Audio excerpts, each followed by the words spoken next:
നമസ്കാരം. എപ്പോഴും എന്തുകൊണ്ടാണ് ഈ CPM-കാരെ കുറിച്ചും SFI-കാരെ കുറിച്ചും CATU-കാരെ കുറിച്ചും ഒക്കെ മാത്രം പറയേണ്ടി വരുന്നത്? അവരോട് യാതൊരു വിരോധവുമില്ല. അവരുടെ ജനാധിപത്യ മര്യാദ അനുസരിച്ച്, ജനാധിപത്യ രീതി അനുസരിച്ച് ഈ രാജ്യത്ത് ജീവിക്കുകയാണെങ്കിൽ നമുക്ക് അവരോട് യാതൊരു എതിർപ്പും തോന്നേണ്ട കാര്യമില്ല. അങ്ങനെയാണെങ്കിൽ കോൺഗ്രസ്സുകാരോടും BJP-കാരോടും മുസ്ലിം ലീഗുകാരോടും മറ്റുള്ള ബ്രാക്കറ്റ് രാഷ്ട്രീയ പാർട്ടിക്കാരോടൊക്കെ നമുക്ക് വിരോധം തോന്നേണ്ടതാണ്. പക്ഷേ ഈ CPM-കാരോട് മാത്രം വിരോധം തോന്നുന്നത്, അല്ലെങ്കിൽ വിരോധം എന്ന് പറയുന്നത് അവരുടെ ഈ തെമ്മാടിത്തരങ്ങളെ, അവരുടെ ഈ തല്ലുകൊള്ളിത്തരങ്ങളെ ചൂണ്ടിക്കാണിക്കുന്നതാണ്. വളഞ്ഞിട്ട് ആക്രമിക്കുക, അല്ലെങ്കിൽ പിണറായി വിരുദ്ധത, അല്ലെങ്കിൽ CPM വിരുദ്ധത എന്നൊക്കെ പറഞ്ഞ് മുദ്രകുത്തി മറ്റുള്ളവരെ കടന്നാക്രമിക്കുന്നത് ഇതുകൊണ്ടാണ്.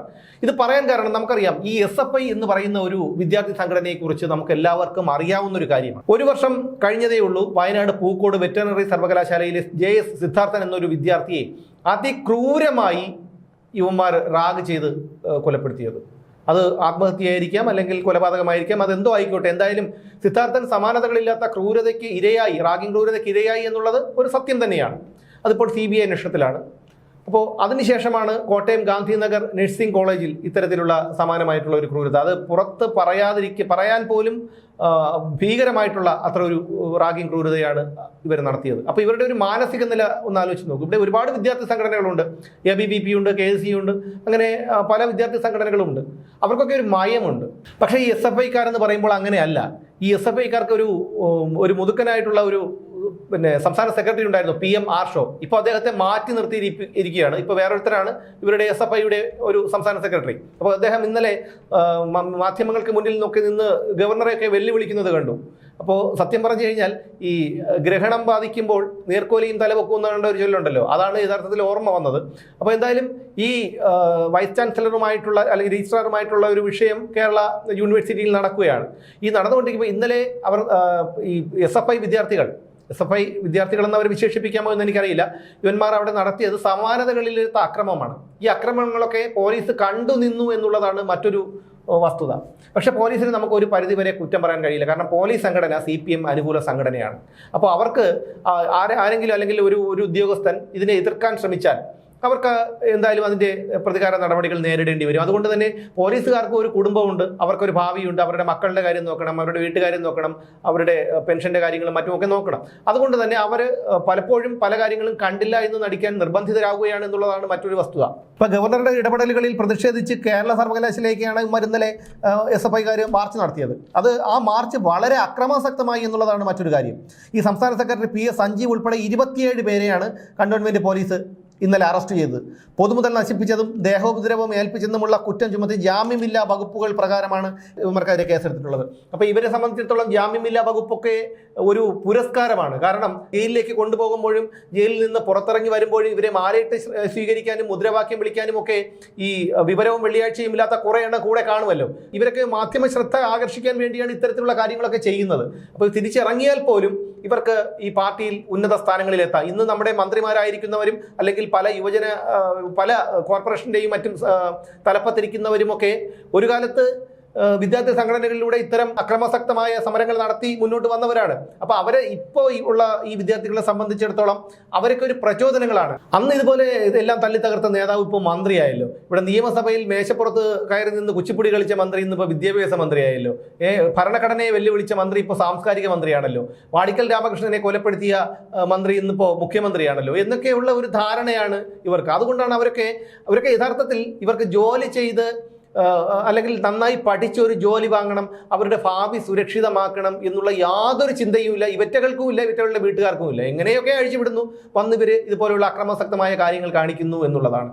ഇവരൊക്കെ ചിന്തിക്കേണ്ട ഒരു കാര്യം, എന്തിനാണ് ഞങ്ങൾ ജീവിക്കുന്നത്? ഞങ്ങളെ കൊണ്ട് ആർക്കെങ്കിലും എന്തെങ്കിലും പ്രയോജനമുണ്ടോ? ഞങ്ങൾ എന്തിനാണ് ഈ അക്രമാസക്തമായ, മറ്റുള്ളവർ വെറുക്കുന്ന ക്രൂരതകളുടെ പര്യായമായ SFI എന്ന സംഘടനയിൽ പ്രവർത്തിക്കുന്നത്? അല്ലെങ്കിൽ CPM എന്നൊരു പാർട്ടി കൊണ്ട്, രാഷ്ട്രീയ പാർട്ടി കൊണ്ട് ഈ രാജ്യത്തിന് എന്തെങ്കിലും ഒരു നേട്ടം ഉണ്ടായിട്ടുണ്ടോ?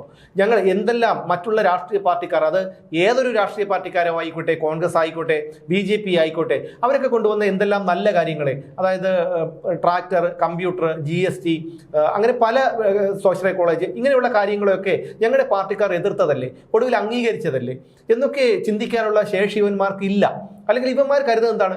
SFI എന്ന് പറഞ്ഞാൽ SFIയുടെ ഒരു നേതാവ്, ഒരു പ്രാദേശിക നേതാവ്, അല്ലെങ്കിൽ CPM ഒരു നേതാവ്, CITUവിൻ്റെ ഒരു നേതാവ് എന്ന് പറഞ്ഞാൽ സംസ്ഥാനത്തെ DGPയെക്കാളും പവർ ഉണ്ട് എന്നാണ് ഇവരുടെ ഒരു മിഥ്യാധാരണ. അതിന്റെ ഒരു ഫലമാണ് ഇന്ന് രാവിലെ കണ്ടത്.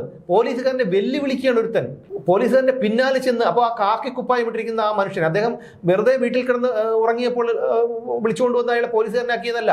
അദ്ദേഹം കഷ്ടപ്പെട്ട് പഠിച്ച് പിന്നെ PSC പരീക്ഷ എഴുതി റാങ്ക് ലിസ്റ്റിൽ ഉൾപ്പെട്ടിട്ടാണ് അദ്ദേഹം ഈ ഒരു പോലീസ് കുപ്പായം അണിഞ്ഞത്.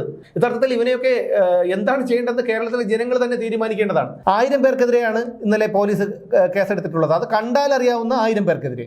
ഇനി മാർച്ചിനിടെ സംഘർഷത്തിൽ 7 പോലീസുകാർക്കും പരിക്കേറ്റിരുന്നു. 10,000 രൂപയുടെ നാശനഷ്ടമുണ്ടായെന്നാണ് പോലീസ് പറയുന്നത്. ഇന്നലെ ഉച്ചയ്ക്ക് 12:30 മണിയോടുകൂടി ആരംഭിച്ച മാർച്ച് പ്രധാന ഗേറ്റിൽ ബാരിക്കേഡുകൾ നിർത്തി പോലീസ് തടഞ്ഞെങ്കിലും പ്രവർത്തകർ അത് ഭേദിച്ച് പുറത്തു കിടക്കുകയായിരുന്നു. പോലീസ് ജലപീരങ്കി പ്രയോഗിച്ചു. അതുകൊണ്ടൊന്നും യാതൊരു ഫലവും ഉണ്ടായില്ല എന്നുള്ളതാണ്. എന്ന് മാത്രമല്ല, ഇവർ ഒന്നാമത്തെ നിലയിൽ, താഴത്തെ നിലയിൽ നിന്ന് മുകളിലത്തെ നിലയിലേക്ക് വലിഞ്ഞു കയറുന്നു. അവിടെയൊക്കെ നമുക്ക് ഓർമ്മ വരുന്നത്, നമ്മൾ ഈ ആര്യങ്കാവിൽ കൂടെയൊക്കെ പോകുമ്പോൾ കുരങ്ങന്മാർ ഈ മരത്തിന്റെ കൊമ്പിൽ കിടന്ന് തൂങ്ങി ആടുന്നത് കാണാറുണ്ടല്ലോ. ഒരു കുരങ്ങനെ മറ്റേ കുരങ്ങനെ ഒരു കയ്യിൽ പിടിച്ചിരിക്കും. അതുപോലെയാണ്. അതായത് ഒരു താഴെ നിന്ന് മുകളിലത്തെ നിലയിലേക്ക് കയ്യിൽ തൂങ്ങി കയറ്റുകയാണ് അവന്മാരെ. എന്നിട്ട് അവിടെ ചെന്ന് തള്ളി തുറന്ന് അകത്തേക്ക് കയറുകയാണ്. 1 മണിക്കൂറോളം പോലീസ് നിഷ്ക്രിയരായിരുന്നു. അതുകൊണ്ട് തന്നെ പോലീസിനെ കുറ്റം പറയാൻ കഴിയില്ല. എങ്കിൽ പോലും അവർ നിഷ്ക്രിയരായിരുന്നു. പോലീസിന്റെ കൈകാലുകൾ കെട്ടപ്പെട്ടിരിക്കുകയാണ് ഈ പിണറായി ഭരണത്തിൽ.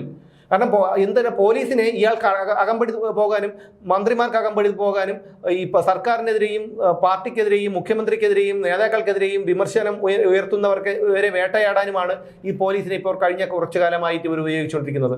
എന്തായാലും ഇപ്പോഴും അത്ഭുതം തോന്നുന്നത് JS സിദ്ധാർത്ഥന്റെ മരണത്തോടു കൂടി വളരെ വലിയ രോഷമാണ് ഈ SFI വേട്ടമൃഗങ്ങൾക്കെതിരെ കേരളത്തിലുണ്ടായത്. അപ്പോൾ എന്നിട്ട് പോലും ഇപ്പോഴും ഈ മക്കളെ ഈ ഒരു സംഘടനയിൽ പ്രവർത്തിക്കാൻ വിടുന്ന അച്ഛനമ്മമാരുടെ ഒരു മനസ്ഥിതി നിങ്ങളൊന്ന് ആലോചിച്ച് നോക്കൂ. അതോർത്താണ് നമുക്ക് അത്ഭുതം. എന്തുകൊണ്ട് ഇവരെ തടയുന്നില്ല, എന്തുകൊണ്ട് ഇവരെ എതിർക്കുന്നില്ല എന്നുള്ളതാണ് അത്ഭുതം. ഈ SFIക്കാർ കാരണം എത്രയോ പേരെ, അവർക്ക് ഒന്നും ഒരു പാഠമല്ല. ഓരോ ക്രൂരതകളും, അവർ ചെയ്തു കൂട്ടുന്ന ഓരോ ക്രൂരതകളും അവരെ സംബന്ധിച്ചിടത്തോളം ഉയർച്ചയിലേക്കുള്ള പടവുകളാണ്.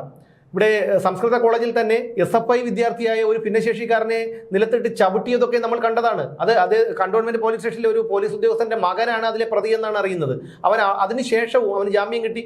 അതിനുശേഷവും അവൻ വീണ്ടും അവിടെ ഉപദ്രവിച്ചു. ഒന്ന് ആലോചിച്ച് നോക്കൂ. ഈ SFI എന്നൊരു വിദ്യാർത്ഥി സംഘടന കൊണ്ട്, CITU എന്നൊരു തൊഴിലാളി സംഘടന കൊണ്ട്, DYFI എന്നൊരു യുവജന സംഘടന കൊണ്ട്, CPM എന്നൊരു രാഷ്ട്രീയ പാർട്ടിയെ കൊണ്ട് ഈ രാജ്യത്ത്, ഈ കേരളത്തിന് എന്തെങ്കിലും ഒരു പ്രയോജനമുണ്ടോ? ദോഷകരമല്ലാതെ എന്തെങ്കിലും ഒരു പ്രയോജനമുണ്ടോ എന്ന് കേരളത്തിലെ പൊതുജനങ്ങൾ ചിന്തിക്കണം.